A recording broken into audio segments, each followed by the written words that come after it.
प्रिय पत्रकार साथियों, दिल्ली प्रदेश कांग्रेस कमेटी के राजीव गांधी सभागार में आप लोगों का स्वागत है।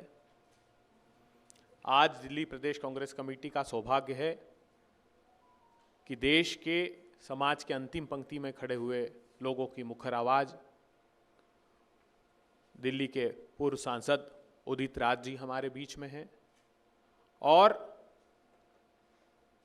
भारत माँ की रक्षा के लिए अपने प्राणों को न्योछावर तक कर देने के जज्बे के साथ जिन्होंने जीवन पर्यंत माँ भारती के लिए की सीमाओं की रक्षा में अपना अब तक का समूचा जीवन समर्पित किया, उसके बाद माँ भारती की रक्षा के लिए रक्षार्थ जो सैनिक हैं उनके हितों की, उनके हकों की मुखर आवाज़ कर्नल रोहित चौधरी जी हमारे साथ हैं। मैं आज की जो एक महत्वपूर्ण घटना है, एक महत्वपूर्ण विषय है, जिसके संदर्भित विषय पर पहले मैं उदित राज जी से अनुरोध करूंगा, उसके बाद कर्नल चौधरी साहब बेहद महत्वपूर्ण विषय पर प्रकाश डालेंगे। मैं उदित राज जी से पहले अनुरोध करता हूं कि वो आज के संदर्भित विषय पर आपसे बात करें। धन्यवाद अभय दुबे जी, कर्नल रोहित चौधरी जी हमारे चेयरमैन हैं। अभय दुबे जी ने परिचय दे दिया। ज्योति कुमार सिंह जी, मनजीत सिंह जी और रोहित जी के टीम के सभी साथियों। कर्नल रोहित जी कभी अग्निपथ वालों की लड़ाई लड़ते हैं, पूर्व सैनिकों की लड़ाई लड़ते रहते हैं। खैर, ये अपना विस्तार में अपनी बात को रखेंगे। आज हमने घेराव किया केजरीवाल जी के घर का 9:30 बजे 5 फिरोजशाह रोड। कारण मैं बता देना चाहता हूँ। डॉक्टर अंबेडकर की मूर्ति लेकर के पूरे दिल्ली के 50-60 अंबेडकरवादी गए कि आपको मूर्ति भेंट करने आए हैं, महानुभाव आप मूर्ति ले लीजिए। घर के अंदर थे और इस मूर्ति का सम्मान करना सीख जाइए। ऐसा इसलिए कि अमृतसर में डॉक्टर अंबेडकर की मूर्ति को तोड़ा गया है और केवल मूर्ति तोड़ी गई होती तो मेरा ख्याल है कि औचित्य न होता कि हम उनके घर का घेराव करते इस समय चुनाव के समय। बातें और हैं, बड़ी गहरी हैं। डॉक्टर अंबेडकर का चित्र लगाते हो, क्यों लगाते हो? अपने ही मंत्री को इन्होंने बर्खास्त किया था इसलिए कि डॉक्टर अंबेडकर की 22 प्रतिज्ञा को केवल उन्होंने पढ़ा था। और गुरु तेग बहादुर इनक्लेव में शिलाजी के समय का SC/ST के लिए हॉस्टल था, उसको बंद कर दिया आकर के। 2 रेजिडेंशियल स्कूल थे सीरतपुर और नजफगढ़ में, उसको बंद कर दिया इन्होंने आकर। ठेकेदारी प्रथा तेज कर दिया, कहा था कि नौकरी करेंगे, और आरक्षण को इन्होंने समाप्त कर दिया।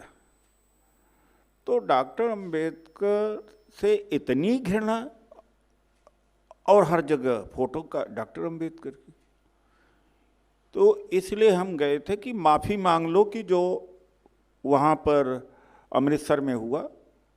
और दूसरी बात, उन्होंने घोर अनादर किया। आज तक तो ऐसा अनादर कोई किया ही नहीं होगा। घर के अंदर वो थे, वहाँ का SHO जाकर के खबर दिया और मैंने SHO से कहा कि मूर्ति मैं भेंट करना चाहता। उन्होंने डॉक्टर अंबेडकर की मूर्ति लेने से मना कर दिया। शायद देश में कोई ऐसा राजनीतिक नहीं होगा। तो आज उनका पूरा चेहरा उजागर हो गया। मैं विस्तार में नहीं जाना चाहता हूं, तो मैं अपील करूंगा सारे अंबेडकरवादियों से कांग्रेस को वोट दें, लेकिन यह बात है कि केजरीवाल जी को वोट मत दें, इतना मैं जरूर कहूँगा। ये संविधान विरोधी, आरक्षण विरोधी, डॉक्टर अंबेडकर विरोधी, ये पूरी तरह से स्थापित हो गया। ये बड़े सोफिस्टिकेटेड ढंग से डिस्क्रिमिनेट करते हैं। और टीम केजरीवाल का चित्र आप देख लीजिए। टीम केजरीवाल के 10 बड़े इनके रत्न हैं, उसमें से एक भी दलित रत्न नहीं है, एक मुसलमान रत्न नहीं है, एक ओबीसी रत्न नहीं है, यानी कोई वहाँ पर नेता नहीं हो सकता। तो दलितों को आपने क्या समझ रखा है? वोट बैंक समझ रखा। दलित हिस्सेदारी के लिए लड़ाई लड़ रहा है। डॉक्टर अंबेडकर हिस्सेदारी की और सम्मान की लड़ाई लड़ रहे थे, पेट पालने की लड़ाई हम नहीं लड़ रहे हैं। इसलिए दलित समाज से अपील करते हैं कि इस हिस्सेदारी के लिए, राहुल गांधी जी के हाथ मजबूत करने के लिए, कांग्रेस को जिताने के लिए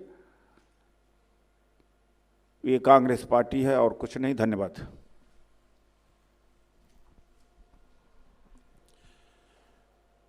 thank you Udit Raj sir. जय हिंद साथियों। हमारे साथ आज प्रेस के मेंबरान, हमारे सीनियर उदित राज सर, अभय दुबे सर, ज्योति कुमार सिंह जी, मनजीत सिंह जी, हमारे दिल्ली के पूर्व सैनिक विभाग के चेयरमैन सुरेंद्र पहलवान जी, हमारे झारखंड से पूर्व सैनिक विभाग के प्रेसिडेंट हृदयानंद जी, और तेलंगाना से आए हुए हमारे पूर्व सैनिक विभाग के चेयरमैन पी राजेंद्रन जी, और ये जो हमारी तमाम सामने से बैठी हुई हमारी पूर्व सैनिक विभाग की टीम है, हमारे सिविल डिफेंस के साथी जो दिल्ली सरकार की मार झेल रहे हैं, और हमारे और भी साथी जो सिविल डिफेंस के सामने बैठे हुए हैं, सभी यहाँ पर मौजूद गणमान्य व्यक्तियों को सबका बहुत बहुत सम्मान और स्वागत। देखिए, आज की जो प्रेस कॉन्फ्रेंस है वो देश के रक्षकों और समाज के रक्षकों, सिविल डिफेंस वाले जो लोग हैं उनके बारे में है। तो इसलिए मैं 4 पंक्तियों से अपनी बात शुरू करना चाहूँगा। शान हो तुम वतन की, सजदा तुम्हें हमारा, खून देकर तुमने तिरंगे की बुलंदियों को है संवारा। तो मैं अपने सभी पूर्व सैनिक, सिविल डिफेंस के साथी सैनिकों को सबको नमन करता हूं और प्रेस कॉन्फ्रेंस का जो आगाज करता हूं। साथियों, दिल्ली में चुनाव है। दिल्ली की जो भौगोलिक स्थिति और राजनीतिक परिस्थिति है, ये 3 इसके स्टेक होल्डर्स हैं। एक राज्य सरकार, एक केंद्र की सरकार और उसके साथ एलजी, और तीसरी दिल्ली की जनता।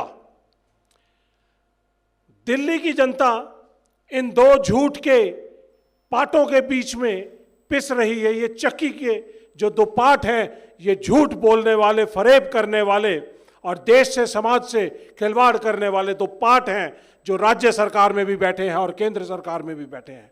और उनके बीच में दिल्ली की जनता के जो वेलफेयर है, काम है, वो सब उसके अंदर पिस रहे हैं।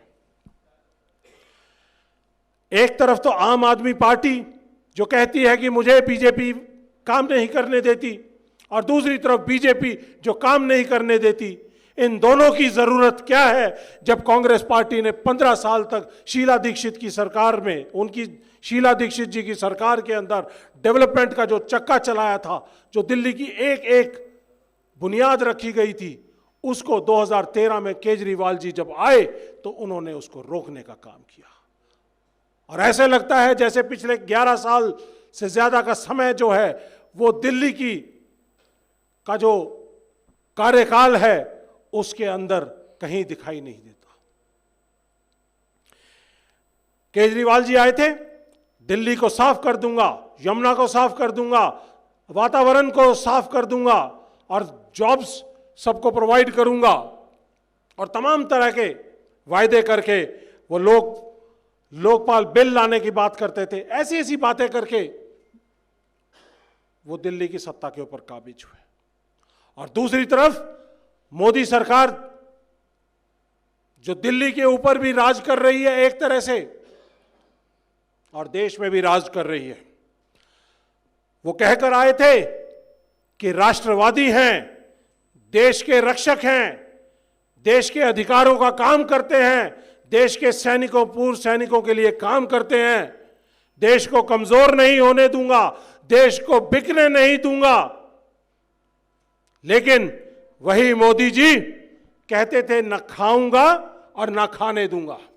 और आज मैं आपको, दिल्ली के चुनाव है इसलिए आपको याद दिलाना चाहता हूं पिछले 12 साल का जो घटनाक्रम है पूरे देश के अंदर जो हमारे साथ हुआ है। कहते थे न खाऊंगा न खाने दूंगा। मोदी साहब ने अपने साथी अडानी, अंबानी और बहुत तरह के पूंजीपतियों का फायदा करने का काम किया है। देश के जो डिफेंस पब्लिक सेक्टर अंडरटेकिंग्स थे उनके अंदर डिसइन्वेस्टमेंट का काम किया है। पता नहीं कितने पब्लिक सेक्टर अंडरटेकिंग जो है उनको बंद करने का काम किया है। उन्होंने यहां तक कि जो फौज थी उसको कमजोर करने का काम किया है। फौज की जो डिफेंस पीएसयूज थी, हमारी बेस वर्कशॉप थी, हमारी ऑर्डिनेंस वर्कशॉप, ऑर्डिनेंस यूनिट्स थी, हमारे कैंटोनमेंट बोर्ड्स थे, 62 कैंटोनमेंट बोर्ड्स को बंद करने का काम किया। और आपको यहां से मैं याद दिलाना चाहता हूं कि ये जो 62 कैंटोनमेंट बोर्ड थे इनके अंदर अथाह रियल एस्टेट है। अयोध्या के अंदर, सिर्फ अयोध्या के अंदर 10,000 एकड़ से ज्यादा जमीन मोदी साहब ने अपने पूंजीपति साथियों को, जिसमें अडानी जी भी शामिल हैं और भी कई पूंजीपति शामिल हैं, जिनको देने का काम किया है। 10,000 एकड़ सिर्फ एक अयोध्या का जो कैंटोनमेंट बोर्ड था उसकी जमीन देने का काम किया है। इसके साथ साथ जो एयरपोर्ट, रेलवेज, पोर्ट्स और तमाम तरह की डिफेंस मैन्युफैक्चरिंग यूनिट्स, जो हमारी ऑर्डिनेंस फैक्ट्रीज थी, उनको पूंजीपतियों को देने का काम किया है।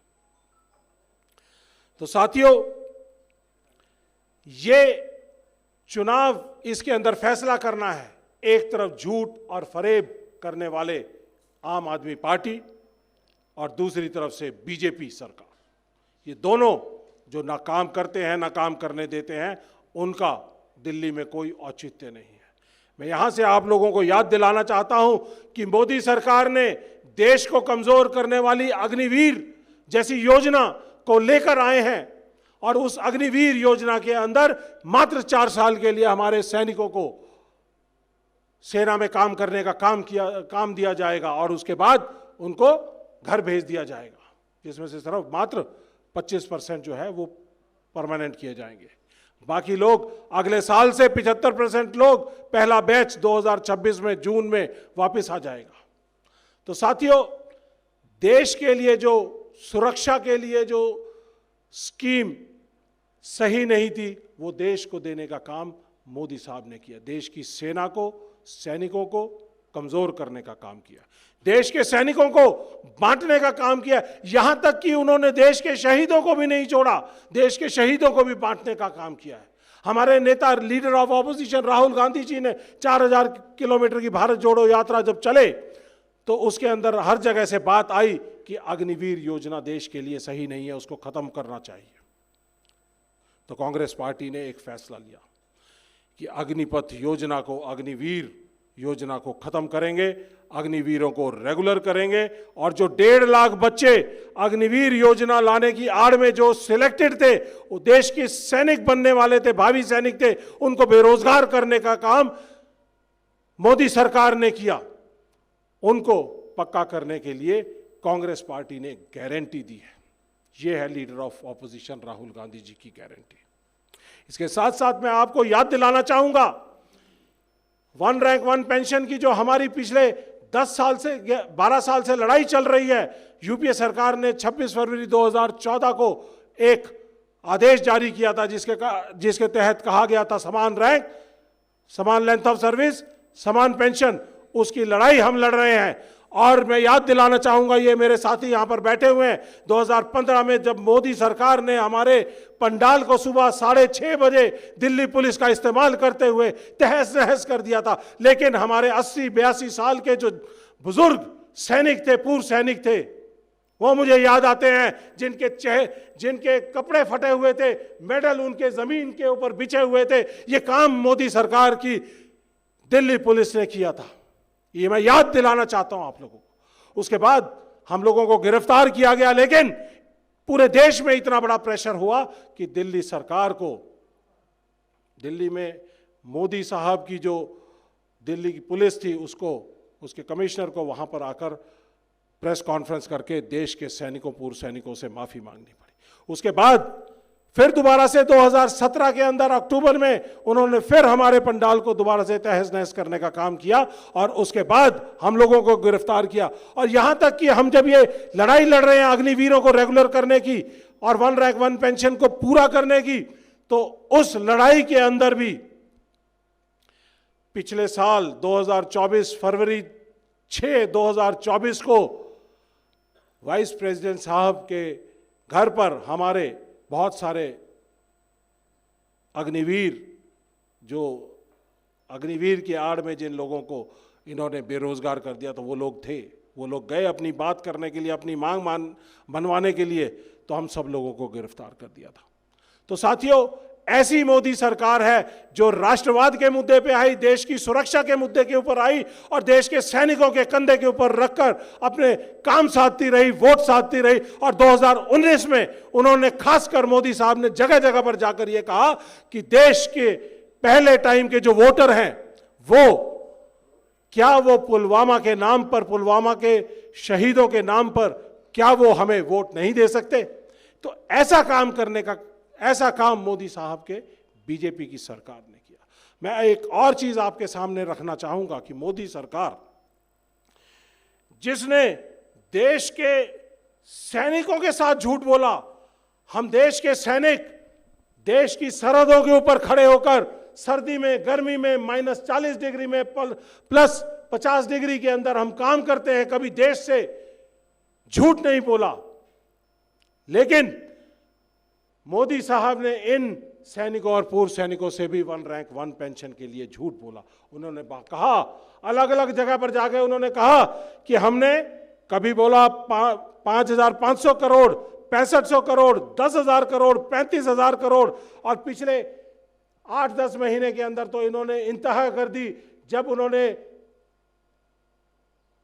2023 में अक्टूबर में राजस्थान की रैली के अंदर कहा कि हमने 70,000 करोड़ रुपया 1 रैंक 1 पेंशन का दे दिया है, और उसके 3 महीने बाद 2024 में कहते हैं, हरियाणा में रेवाड़ी में कहते हैं 1 लाख करोड़ रुपया उन्होंने 1 रैंक 1 पेंशन का दे दिया है। और उसके बाद हिमाचल की रैली में अगले 3 महीने बाद वो कहते हैं 1,25,000 करोड़ रुपया 1 रैंक 1 पेंशन का दे दिया है। रघुवीर, कितने दिन हो गए आपको वहां पर जंतर मंतर के ऊपर अपना 1 रैंक 1 पेंशन की लड़ाई का दिया जलाते हुए?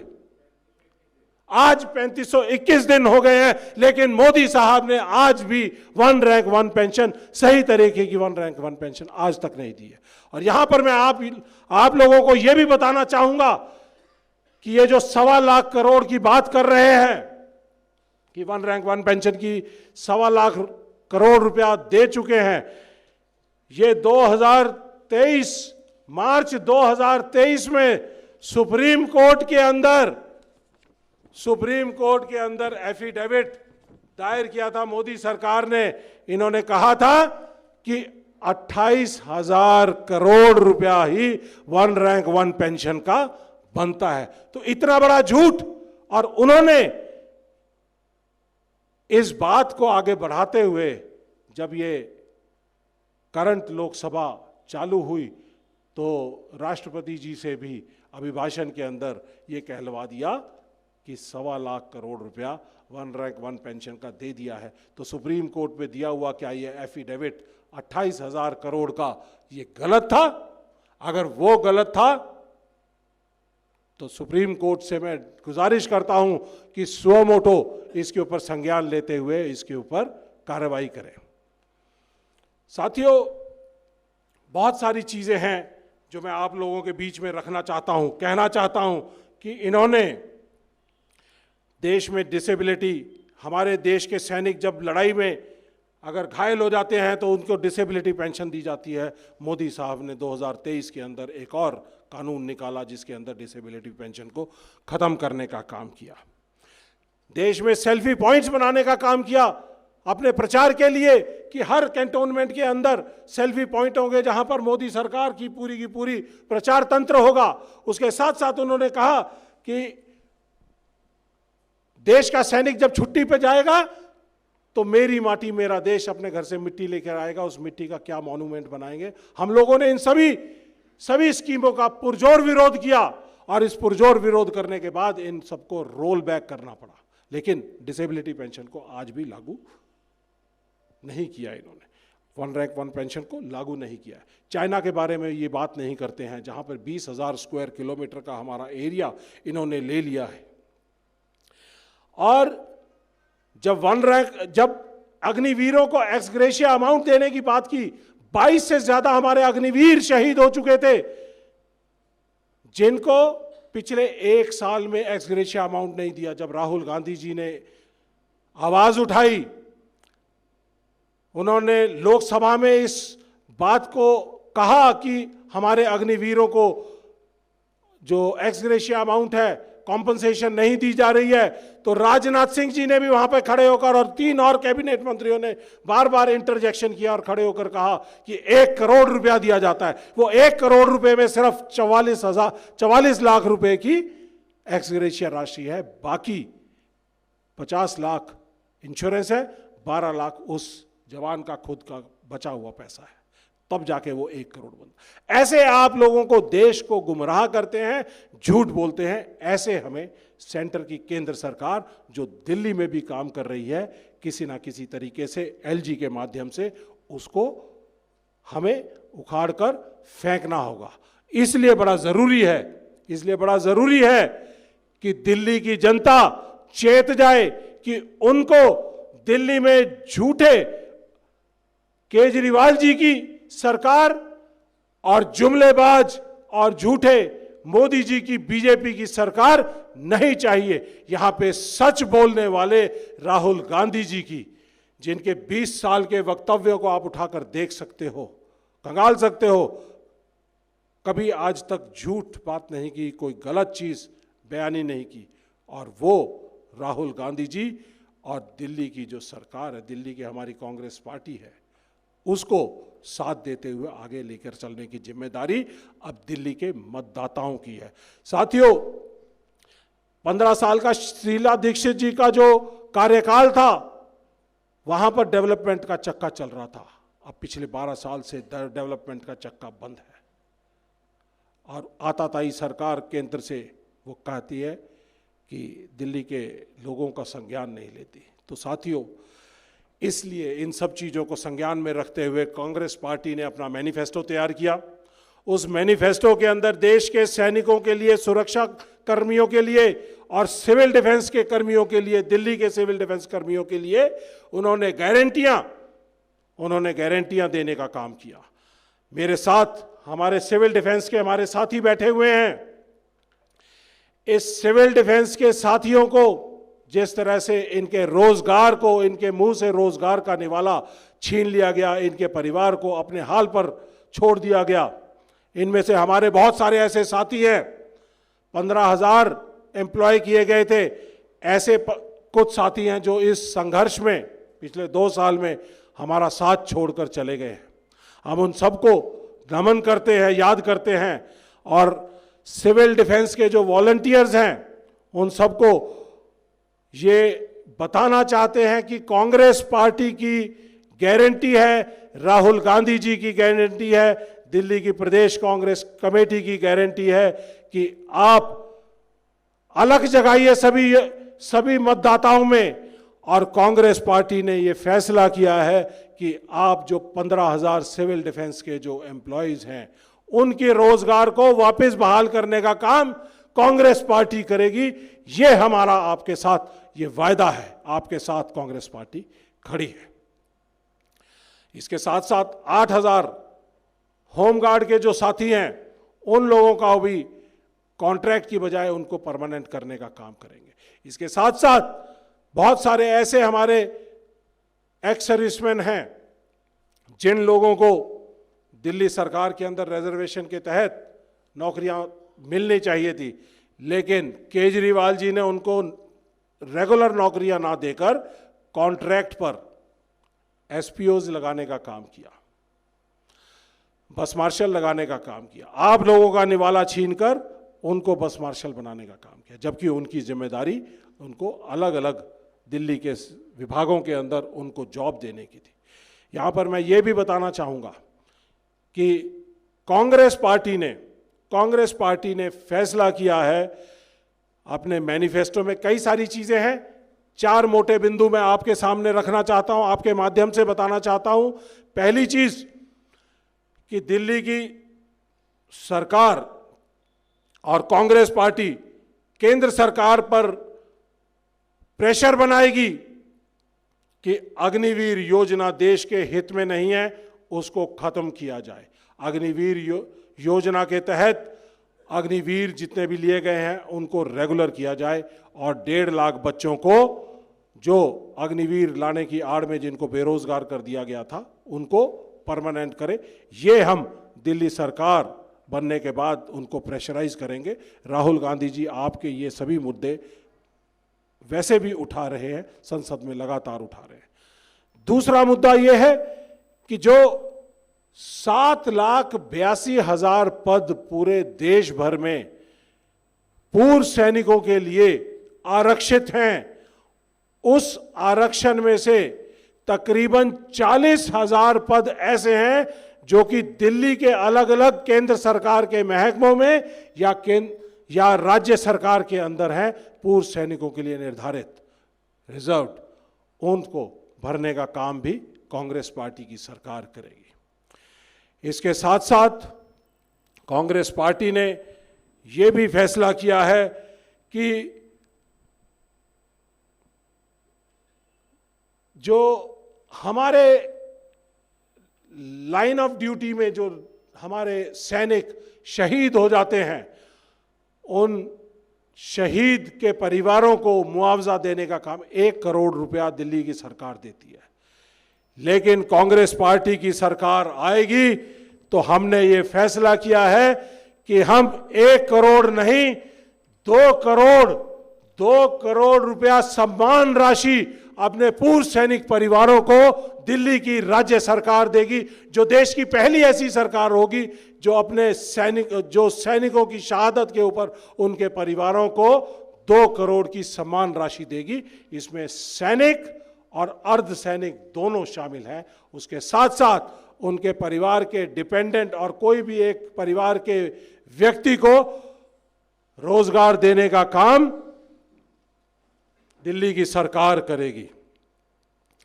और इसके साथ जो एक बहुत हमारी पुरानी डिमांड थी पूर्व सैनिकों की, उसको पूरा करते हुए कांग्रेस पार्टी ने फैसला किया है कि सेंटर में हमारा एक सेंटर के मैनिफेस्टो के अंदर यह था कि अगर दिल्ली में कांग्रेस पार्टी की सरकार बनती है, केंद्र में सरकार बनती है, एससी कमीशन विमेन कमीशन की तर्ज पर सैनिकों के मुद्दों को सुलझाने के लिए हम एक्स सर्विसमैन कमीशन बनाएंगे केंद्र में। लेकिन दिल्ली की सरकार में हमने फैसला किया है, कांग्रेस पार्टी ने फैसला किया है कि हम पहल करते हुए पूर्व सैनिकों के समस्याओं को सुलझाने के लिए एक्स सर्विसमैन कमीशन, देश का सबसे पहला एक्स सर्विसमैन कमीशन दिल्ली की सरकार बनने के बाद, कांग्रेस पार्टी की सरकार बनने के बाद दिल्ली में सबसे पहला ex serviceman commission Congress party बनाएगी। ये फैसला हमने किया है।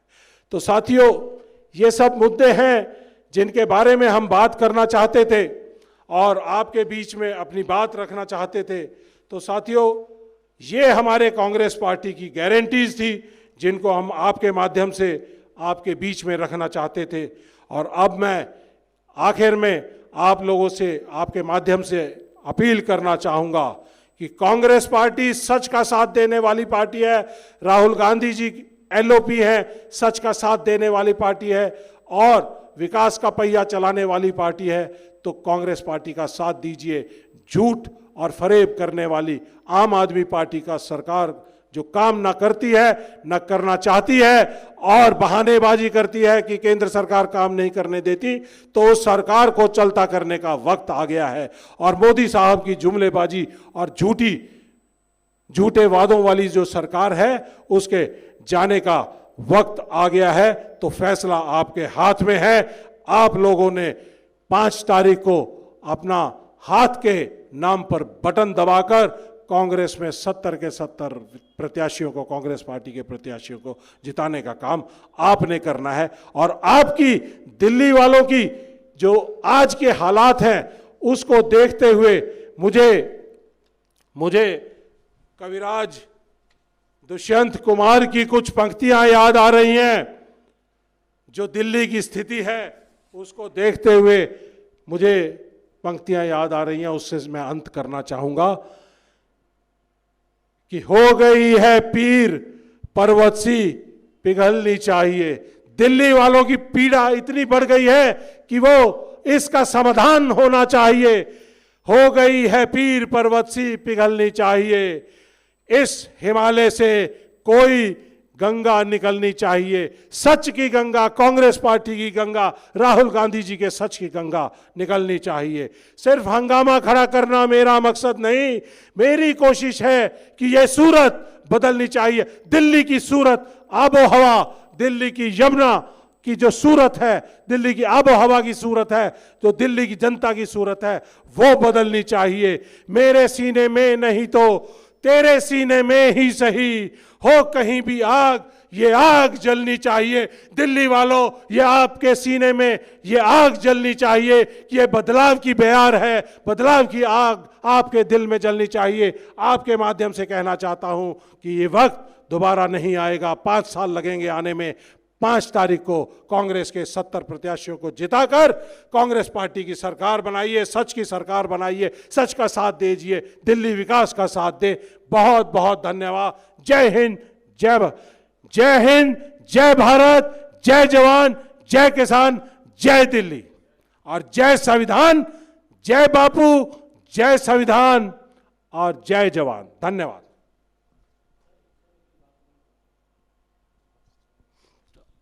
सिविल डिफेंस वाले कुछ कहना?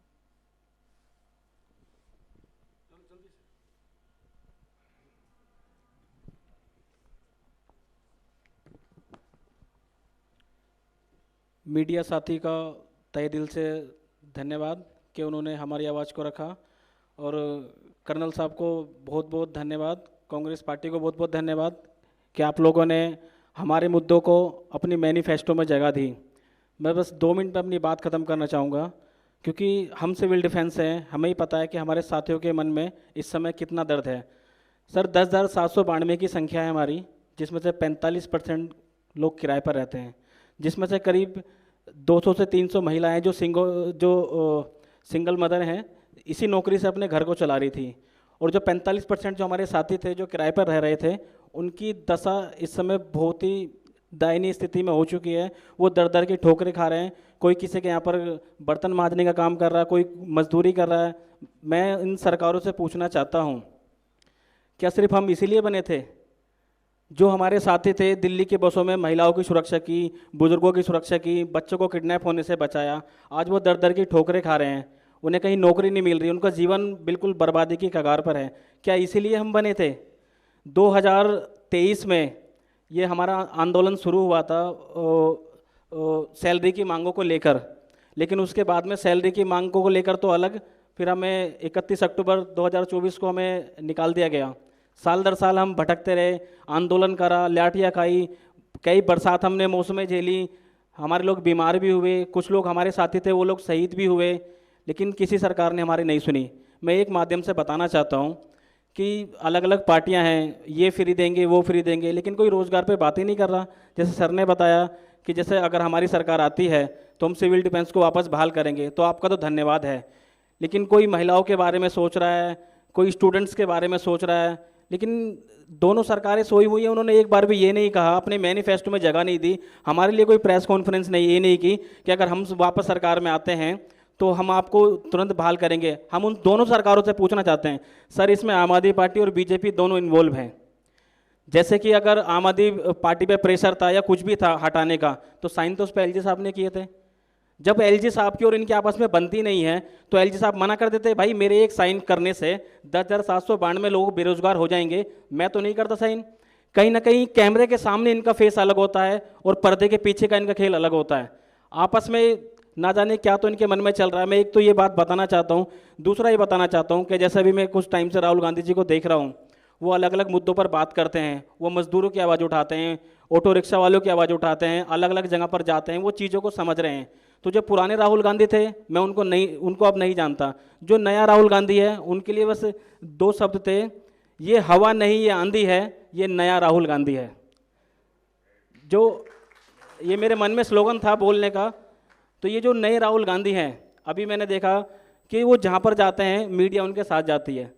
तो कहीं ना कहीं राहुल गांधी जी तक अगर हमारी आवाज़ पहुँच रही हो तो मैं उनसे कहना चाहूँगा, सर अगर आप पहले आ जाते चुनाव से पहले हमारे साथ में, तो हो सकता है कि हमें न्याय मिल जाता। क्योंकि वो विपक्ष हैं, वो लोकसभा में भी हमारी आवाज़ को उठा सकते थे। क्योंकि देखिए ये 1-2 परिवार की बात नहीं है, ये 10,000 परिवार की बात है। जब कोई लोग हमारे साथी हमें फ़ोन कर कर अपना दुख बताते हैं ना, तो हमारी आंख में से आंसू आ जाते हैं। बोलते हैं कि किराएदार बिल्कुल सर पर खड़ा है सामान फेंकने के लिए, या तो मुझे किराया दे वरना मेरा कमरा खाली कर। सर मैं ये पूछना चाहता हूँ मीडिया के माध्यम से, अगर आपने किसी को 10 साल 15 साल कहीं पर काम करा लिया और उसको एक्सपीरियंस के नाम पर एक लेटर तक नहीं दिया, अब वो कहीं भी जाता है 40 की उम्र में, 45 की उम्र में, 50 की उम्र में, तो कौन उसको नौकरी देगा, कौन उसका सहारा बनेगा? तो इस तरह से हमारे साथी हैं बहुत। देखिए कुछ साथी हमारे साथ में हैं, कहीं भी किसी को नौकरी नहीं मिल पा रही है। तो मैं आपका धन्यवाद करता हूं और 10,792 की तरफ से हमारी शुभकामनाएं कि आपने हमारे मुद्दे को अपने मैनिफेस्टो में जगह दी। आप सभी का दिल से धन्यवाद।